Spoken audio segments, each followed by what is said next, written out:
ભાજપના શાસકોએ આ સ્થાનિક સ્વરાજની સંસ્થાઓને ભ્રષ્ટાચારનો અડ્ડો બનાવી દીધો છે. જ્યાં સુધી કમિશન કમલમમાં ના પહોંચે ત્યાં સુધી કોઈ પણ જગ્યાએથી કોન્ટ્રાક્ટ આપવામાં આવતા નથી. 30% કમિશનની આ સરકાર છે. 50 વર્ષથી ઓછી ઉંમરના યુવાનોને 50% બેઠકો પર અમે પ્રાથમિકતા આપવાના છે. મારો કોંગ્રેસને પ્રશ્ન છે કે આ કોંગ્રેસના પેલા 5 જૂથ શું જુદા જુદા લોકોને અલગ અલગ સાંભળશે કે શું વાસ્તવમાં કોંગ્રેસ પાસે 10,000 કાર્યકર્તાઓ પણ છે?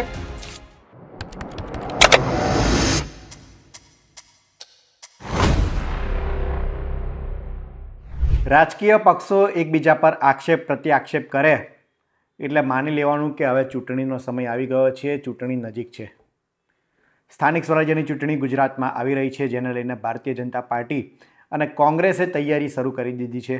આમાં કોંગ્રેસ એ એક્ટિવ મોડમાં નજર આવે છે, કારણ કે જે પ્રમાણેની જનાક્રોશ યાત્રા કોંગ્રેસે કાઢી, લોકોની સમસ્યા જાણી, ગુજરાતના 4 વિભાગમાં કોંગ્રેસે જનાક્રોશ યાત્રા કાઢી હતી, લોકોની સમસ્યા સાંભળી હતી. આ ઉપરાંત ખેડૂતોની વાત હોય, નોકરીની વાત હોય, મોંઘવારીની વાત હોય, આ બધા મુદ્દે સરકાર પર પ્રહાર કર્યા હતા. ત્યારે હવે કોંગ્રેસે સ્થાનિક સ્વરાજ્યની ચૂંટણીને લઈને મોટો નિર્ણય લીધો છે. કોંગ્રેસે સ્થાનિક સ્વરાજ્યની ચૂંટણીમાં 50% યુવાનોને ટિકિટ આપવાનો નિર્ણય લીધો છે અને QR કોડ પણ જાહેર કર્યો છે.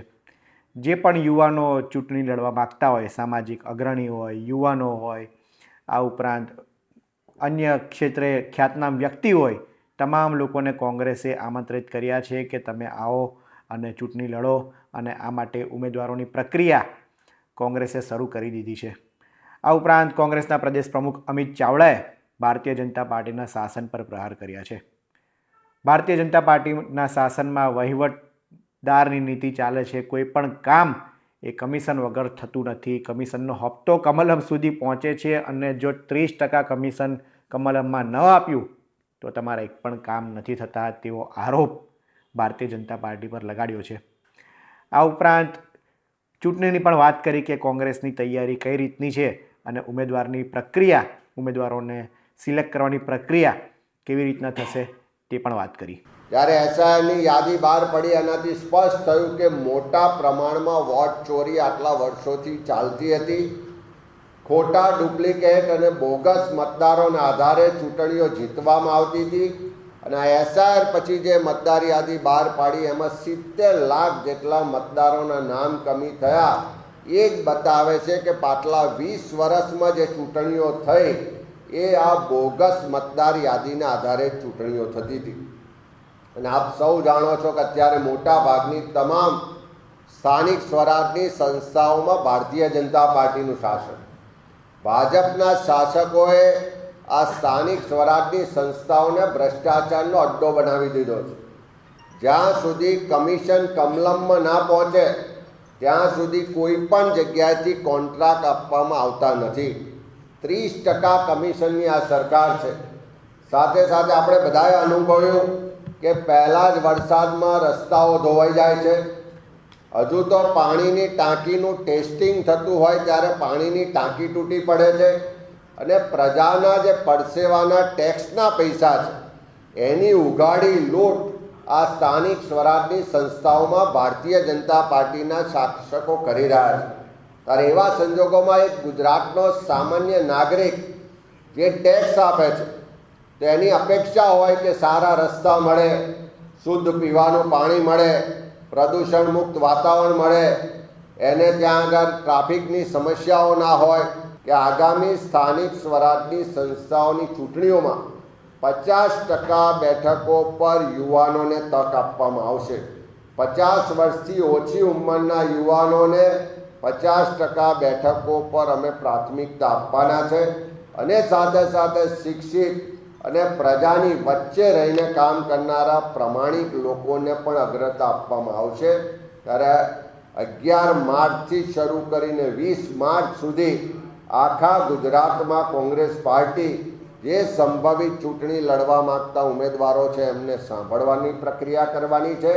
ઝડપથી પેનલો પણ બનશે અને ઝડપથી ઉમેદવારોની જાહેરાત પણ કરવામાં આવશે. એ આપના માધ્યમથી અમે ગુજરાતની જનતાને જણાવવા માગીએ છીએ. સાથે સાથે આ 15 મહાનગરોમાં કોઈ પણ વ્યક્તિ, કોઈ પણ આગેવાન, કોઈ પણ કાર્યકર જે જાહેર જીવનમાં આવી અને સારું કામ કરવા માગે છે, નેતૃત્વ કરવા માગે છે, એમના માટે પણ ઉમેદવારી કરવા માટે QR કોડ ઓનલાઈન વ્યવસ્થાની પણ આજે જાહેરાત કરીએ છીએ અને એમની પણ ઉમેદવારીને આવકારીએ છીએ.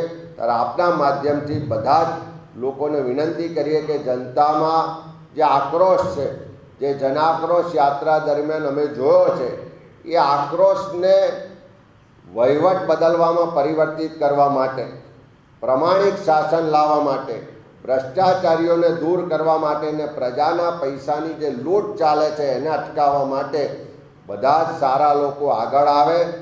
કોંગ્રેસ ભાજપ પર ગુજરાતમાં પ્રહાર કરે અને ત્યારબાદ ભાજપ એ બોલવામાં બાકી રાખે ખરું? કોંગ્રેસની જાહેરાત અને કોંગ્રેસના આરોપ બાદ ભારતીય જનતા પાર્ટીએ પણ પ્રેસ કરી નાખી. પ્રદેશ પ્રવક્તા અનિલ પટેલે કોંગ્રેસને તેની જૂની યાદો અને જૂનું બધું સંભળાવ્યું, કોંગ્રેસના શાસન યાદ અપાવ્યું, ભ્રષ્ટાચારની વાત કરી. આ ઉપરાંત કહ્યું કે કોંગ્રેસનું જે અત્યાર સુધીનું શાસન રહ્યું તેના કારણે જ કોંગ્રેસને લોકોએ જાકારો આપ્યો છે અને કોંગ્રેસનું શાસનની વાત તો દૂર, કોંગ્રેસને ઉમેદવારો પણ નહીં મળે તેવી વાત કરી. જે પ્રમાણેની કોંગ્રેસે 50% યુવાનોને ટિકિટ આપવાની વાત કરી ત્યારે ભાજપે સવાલ પૂછ્યા છે કે તમારી પાસે 10,000 પહેલાં કાર્યકરો પણ છે ખરા? 10,000 જેટલી બેઠકો પર ચૂંટણી યોજાવાની છે સ્થાનિક સ્વરાજ્યની, 15 મહાનગરો, જિલ્લા પંચાયતો, આ બધાને થઈને.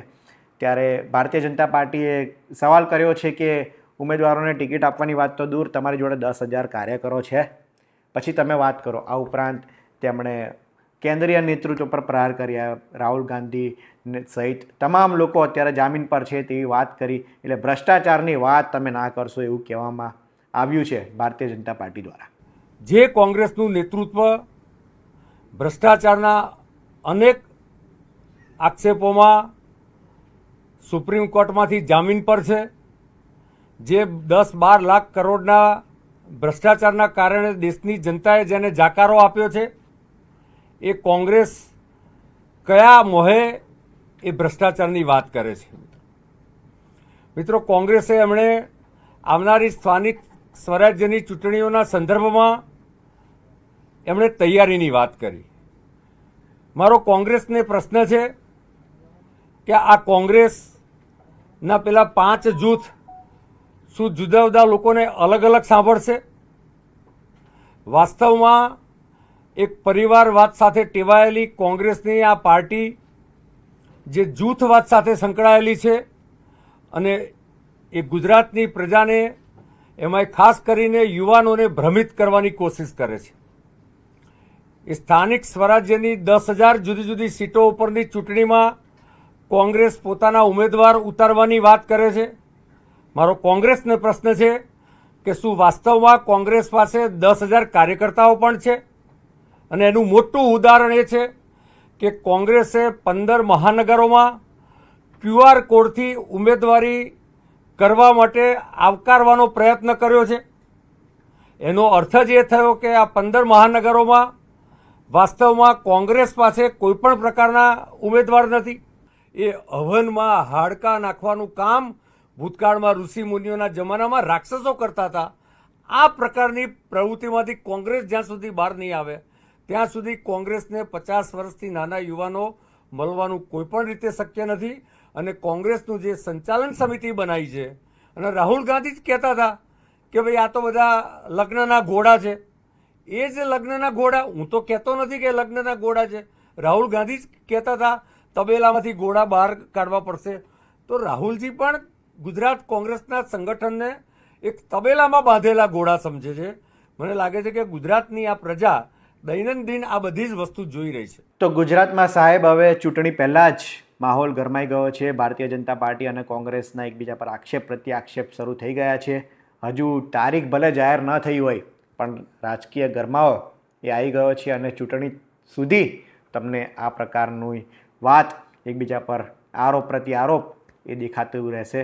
કારણ કે ચૂંટણી વસ્તુ જ એવી છે જેમાં નેતાઓ બહાર આવતા હોય છે. કોણે શું કામ કર્યા, કોણે નથી કર્યા, આ બધી વાતો એ ચૂંટણી દરમિયાન જ થતી રહે છે.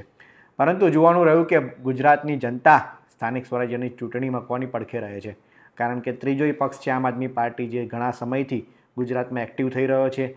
બીજી તરફ કોંગ્રેસ છે અને સત્તામાં ભારતીય જનતા પાર્ટી તો છે જ. છેલ્લા ઘણા સમયથી તમામ ચૂંટણીમાં ભારતીય જનતા પાર્ટીનો ભવ્ય વિજય ગુજરાતમાં થતો આવ્યો છે. ત્યારે આગામી સમયમાં શું પરિવર્તન થાય છે કે ભારતીય જનતા પાર્ટી પોતાનો મજબૂત પાયો ગુજરાતમાં યથાવત રાખે છે, તે જોવું રહ્યું. આ અંગે આપ શું માની રહ્યા છો તે અમને કોમેન્ટમાં જરૂર જણાવશો. આવા જ ઇન્ફોર્મેટિવ વિડીયો માટે VTV પંચાયત જોતા રહો. ધન્યવાદ.